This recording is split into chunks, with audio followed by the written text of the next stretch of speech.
Hujambo na karibu mtazamaji wa Zone Media. Ni kwamba taarifa nilikuwa nayo hapa, Israel imefanya mashambulizi upya dhidi ya Irani baada tu ya makubaliano ya kusitisha mapigano kuweza kufikiwa. Israel imetekeleza mashambulizi mapya ya kijeshi dhidi ya Iran licha ya kuwepo kwa makubaliano ya kusitisha mapigano, hali inayozua wasiwasi juu ya hatima ya makubaliano hayo. Kwa mujibu wa vyanzo vya habari vya kimataifa, mashambulizi hayo yalilenga maeneo ya Babol na Babol Sal, miji ya kaskazini mwa Iran, ambapo milipuko mikubwa ilisikika na vikosi vya uokoaji kuonekana vikikimbilia katika maeneo hayo. Taarifa kutoka ofisi ya waziri mkuu wa Israel Benjamin Netanyahu imethibitisha kuwa jeshi la nchi hiyo limeharibu kituo cha rada kilicho karibu na Tehran, ikiwa ni katika kile kilichokiita kisasi kwa mashambulizi ya makombora ya Iran ambayo Israel inadai yalikiuka makubaliano ya awali ya kusitisha mapigano.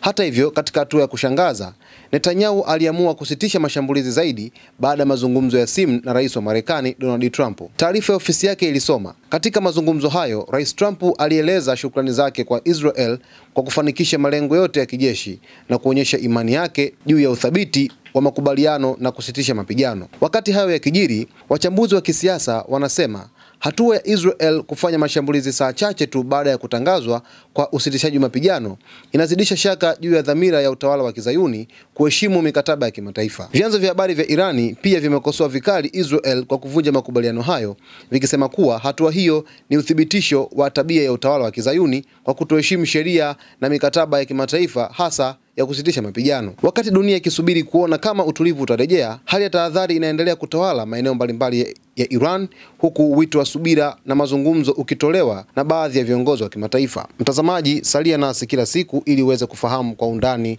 wa taarifa zaidi kutoka huko Mashariki ya Kati. Naitwa Victor Moshi.